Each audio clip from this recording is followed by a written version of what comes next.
बुजुर्गों ने कहा था कि हमारे जो मज़ारात होंगे उन पे आके तुम लकी रानी सर्कस लगा लेना।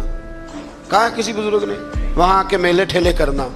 बल्कि हमारे एक बड़े मोहतमिर आलिम है, उन्होंने एक बात सुनाई, वो मेरे दिल में बैठ गई। कहने लगे कि एक बहुत बड़े आलिम थे, तो उनका शागिर्द किसी आस्थाने पे मुरीद था।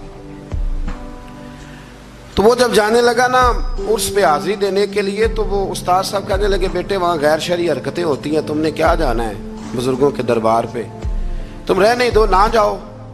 बच्चे ने जिद की कि नहीं, मेरे अब्बा जी का भी पीर खाना है, मेरे दादाजी का भी तो मैंने जाना है। तो उस्ताद साहब ने ना एक रुका लिख के दिया, फरमाने लगे, बेटे जब वहां पहुंचो ना बुजुर्गों की कब्र पे रख देना, पढ़ना नहीं, और वापस आना तो उठा के लाना। उन्होंने जवाब क्या दिया।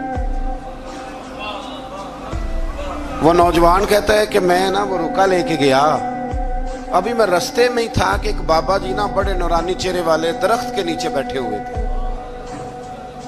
तो मैं तो अपनी मस्ती में गुजर रहा था, तो बुजुर्गों ने मेरा नाम लेके मुझे बुलाया, और मैंने जब उनकी तरफ तवज्जो की तो मेरा नाम ही नहीं, मेरे अब्बा जी का नाम भी बता दिया उन्होंने। कहते मुझे कहने लगे, इधर आ बेटे, पुत्र इधर आ। मैं करीब गया तो कहने लगे, वो रुका ला जो तेरे उस्ताद ने दिया है।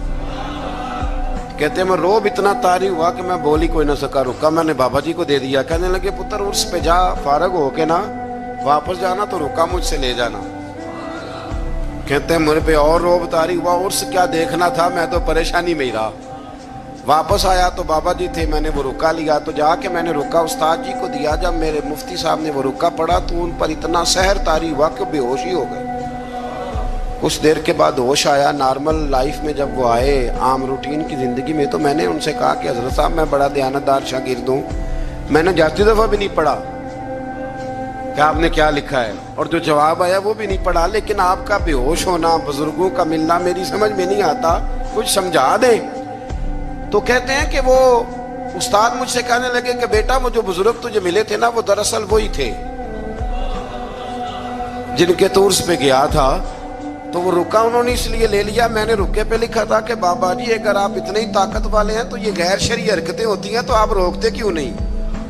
मैंने रुके पे लिखा था। तो कहते हैं बाबा जी ने जवाब दिया है कि गैर शरई हरकतें होती हैं तो हम तो निकल के साइड पे बैठ जाते हैं। इसीलिए तो लोग कहते हैं दरबार पे गए थे तो जो दुआ मांगी है वो कबूल नहीं हुई। बाबा तो वहां था ही नहीं, वो तो साइड पे हो गया, वो तो थे ही नहीं, वो तो निकल आए कि तुम हमें तंग करते हो लिहाजा हम जा रहे हैं। फरमाया बुजुर्ग तो मजार छोड़ के चले जाते हैं इसलिए कि वो अल्लाह के रसूल की शरीयत के पूरे।